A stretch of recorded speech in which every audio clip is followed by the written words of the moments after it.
नमस्कार मुलांनो, मराठी विषयात तुम्हा सर्वांचे स्वागत आहे. मराठी सुलभ भारती इयत्ता 7वीतील कविता 11 आज आपण शिकणार आहोत. लेख या कवितेच्या कवयित्री आहेत अस्मिता जोगदंड चांदणे. चला तर प्रथम आपण कवयित्रीचा परिचय पाहूया. कवयित्री अस्मिता जोगदंड यांचा जन्म 1984 सालचा.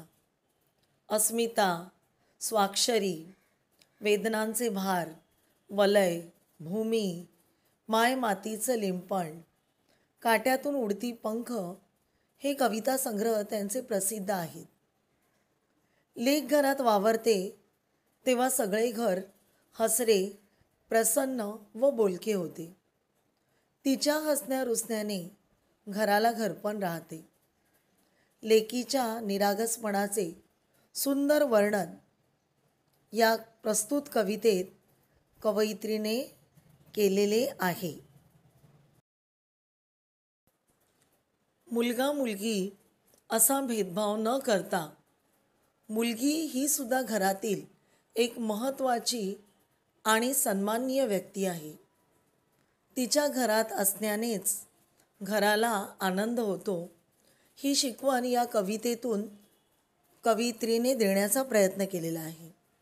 बच्चों, लड़का लड़की यह भेदभाव ना करते हुए लड़की यह भी एक घर की महत्वपूर्ण और सम्माननीय व्यक्ति है.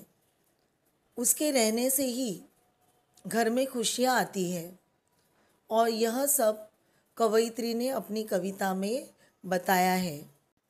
चला तर आता आपण कवितेचा भावार्थ पाहूया. लेक तांबड कोंदण, लेक हिरव गोंदण, लेक झाडाची पालवी, लेक हाडाचं चंदन, लेक असता मनाची सारी काळजी मिटते, लेक असता घराची रोज समयी पेटते. मुलांनो, लेक म्हणजेच मुलगी.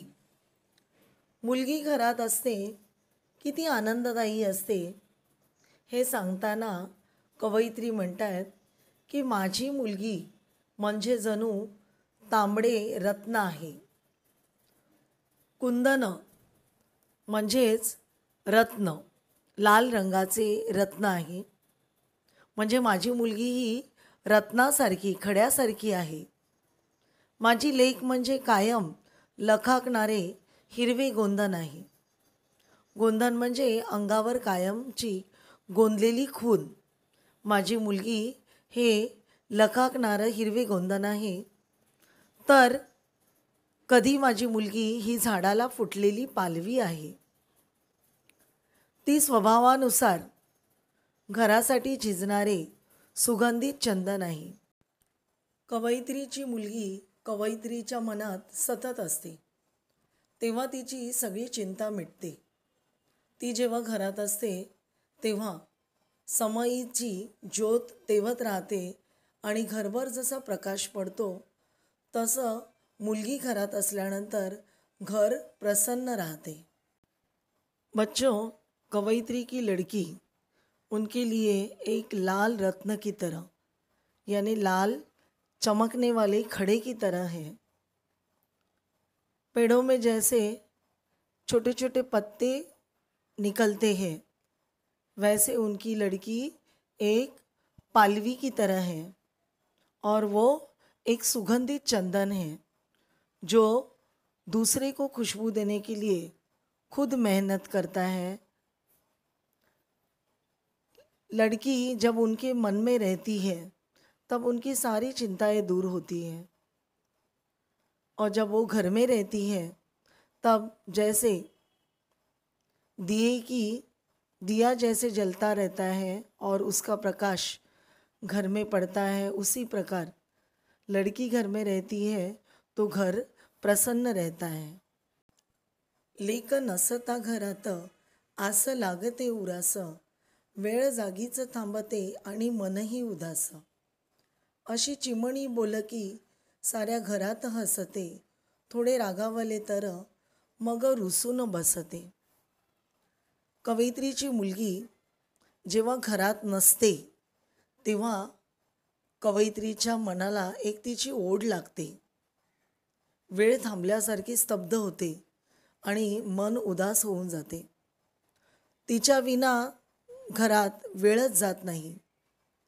सतत तिची ओढ लागत रहते कि ती कधी येईल, कधी येईल. बच्चों देखो, जब लड़की घर में नहीं होती है और तो माँ के मन को बहुत ही उसकी आस लगी रहती है कि लड़की कब आएगी. उसके लिए समय जैसे रुक सा जाता है और उसका मन उदास हो जाता है. लड़कियों देखो, जब आप स्कूल से या किसी काम से घर पे लेट जाते हो तो आपकी माँ आपका बेहद इंतज़ार करती है, आपको 3-4 बार फ़ोन लगाती है क्योंकि उसका मन नहीं लगता. और जब आप घर जाते हो तो उसका मन प्रसन्न हो जाता है. उसी प्रकार जब कवयित्री की लड़की घर में नहीं होती है तो वो उसका मन उदास हो जाता है. चिमणी जशी चिवचिव करते तशी ही लेक साऱ्या घरभर हसत खेळत बोलत राहते. तिच्या आवाजाने एक साऱ्या घरात आनंद, खुशी आलेली असते. पण जेव्हा आई तिच्यावर रागवते तर मात्र तिची ही मुलगी रुसून बसते. बच्चों, जैसे चिड़िया चिवचिव करती रहती है वैसे ही लड़की सारे घर में हंसती खेलती चहचहाती बोलती रहती है और उसकी यह बातों से ही घर के लोगों को आनंद मिलता है. लेकिन जब उसकी माँ उस पर गुस्सा करती है तो वो लड़की भी अपने माँ पे रूठ जाती है. सारे जग ही रुसले तरी परवा करू नये, पण आपली पाकळी कधी कधी रुसू नये. फक्त लेकीला कळते अरे निसर्गाची भाषा, काळ्या रात्रीला लागते कशी सकाळची आशा. सारे जग जरी आपल्यावर नाराज झाले, रुसले, तरी आई काळजी करत नाही. पण तिची चिमुकली लेक मात्र तिच्यावरती कधीही रुसू नये असे तिला सतत वाटत राहते. बच्चों, सारी दुनिया रूठ जाए, नाराज़ हो जाए, एक माँ को उसकी परवाह नहीं रहती है. लेकिन उसकी लड़की अगर उससे रूठ जाती है, नाराज़ हो जाती है तो उसका मन उदास हो जाता है, दुखी हो जाता है. उसे ऐसे लगता है कि मेरी लड़की मेरे से कभी नाराज़ ना होए. फक्त लेकीला कळते अशी निसर्गाची भाषा, काळ्या रात्रीला लागते कशी सकाळची आशा. फक्त मुलीलाच निसर्गाचे बोल कळतात. अंधाऱ्या रात्रीनंतर जी सकाळी येणारी आनंददायी, आशादायी सकाळ उगवते, तशीच माझी लेक ही आईच्या जीवनातली जीवनदायी आणि प्रकाशमय आहे. बच्चों, यह निसर्ग की जो भाषा है वह लड़की समझती है. लड़की और माँ का जो अटूट रिश्ता है वो दोनों आपस में एक दूसरे के मन को समझती है और यही निसर्ग की भाषा है. अंधेरी रात के बाद दूसरे दिन जैसे एक आशादायी सुबह होती है, उसी प्रकार एक लड़की अपने माँ के लिए एक प्रकाशमय जीवनदायी सुबह होती है. इस प्रकार बच्चों, एक माँ और बेटी का अलग ही रिश्ता होता है, अनोखा रिश्ता होता है, अटूट रिश्ता होता है. वो दोनों एक दूसरे की मन की भाषा समझती है, एक दूसरे के मन को जानती है और यही सारी बातें कवयित्री ने में प्रस्तुत कविता में बताई है. धन्यवाद.